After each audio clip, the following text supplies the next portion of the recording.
I don't care whether it's your governor or your senator or your representative or your president. I'm sure you can look at instances, days within having sworn his oath, the person violates it blatantly. That's a dangerous thing. I, George Walker Bush, do solemnly swear that I will faithfully execute the office of President of the United States. And will, to the best of my ability, preserve, protect, and defend the Constitution of the United States. None of this stuff would be happening if it had stuck with the Constitution and stuck within its parameters. And we learned the American dream, and we were out there doing that American dream and working, and we were electing representatives that we felt were going to represent us while we were doing other things and maintaining our families and raising our families and doing the right thing as we thought. And I think we were duped in some cases where they've actually let us down. I saw a tremendous pattern of the growth of the infrastructure of a totalitarian state in the last 8 years post 9/11. I mean, it's been going on for decades. We've seen for decades encroachments on our liberties, and then a crisis would come along, and then all of a sudden they had a chance to get their policies passed they've been wanting to pass for a long time. That's what I saw as just incredibly alarming. And it's just the concept of enemy combatant status itself is an extension of that. And when I was writing at Yale, I wrote a paper on enemy combatant status. It won their award for best paper on the Bill of Rights.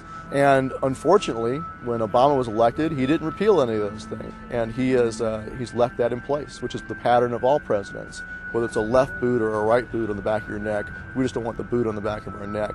He stands on that office on the condition of that oath, and the safety valve that he takes is refusing to violate it. When you swore an oath to defend the Constitution, you took upon yourself an individual obligation to make your own decision on the spot of where that line is and whether an order is lawful or unlawful. You have an obligation to do so, and as the Nazis found out at Nuremberg, just following orders is no excuse. 95% of the church, Christian church, supported Hitler, which is terrifying to me. And so I think we need to really wake up and not assume that our fellow citizens won't hurt us. I would say to any pastor or anyone in the military, should we have a breakdown in things in this country, stay by your Bible and stay by the Constitution. Do those things. And remember that in the history of this world, the terrible debacle, from my perspective anyway, of what happened in Nazi Germany, when the church did not stand by those innocent people, the Jewish people who were exterminated for no other reason than being Jewish.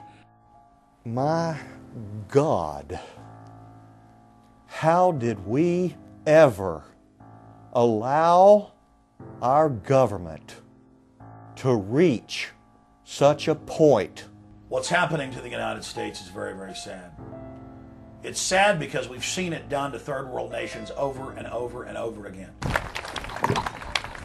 I would like to ask that all of you just take a moment, take a deep breath, and realize the solemn nature of this occasion, because those of you who so choose will be swearing an oath.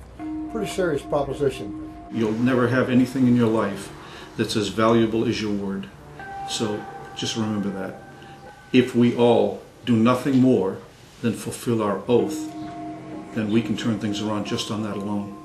Because it only takes a few relatively faithful servants to diffuse a lot of mischief in times of crisis. If they merely hold to their oath. If you can't swear that oath, please mentally excuse yourself and don't participate, because I, for one, intend to honor this oath, because we're in perilous times. Not quite so perilous, but perhaps far more perilous than in 1775. Please raise your hand thusly, and when you hear me say "I," pronounce your own name. I, Larry Bailey, do solemnly swear or affirm that I will support and defend the Constitution of the United States against all enemies, foreign and domestic. That I will bear true faith and allegiance to the same. That I take this obligation freely. Without any mental reservation or purpose of evasion. Pledging my life, my fortune, and my sacred honor. So help me God. Welcome, my brothers and sisters, to our great fraternity.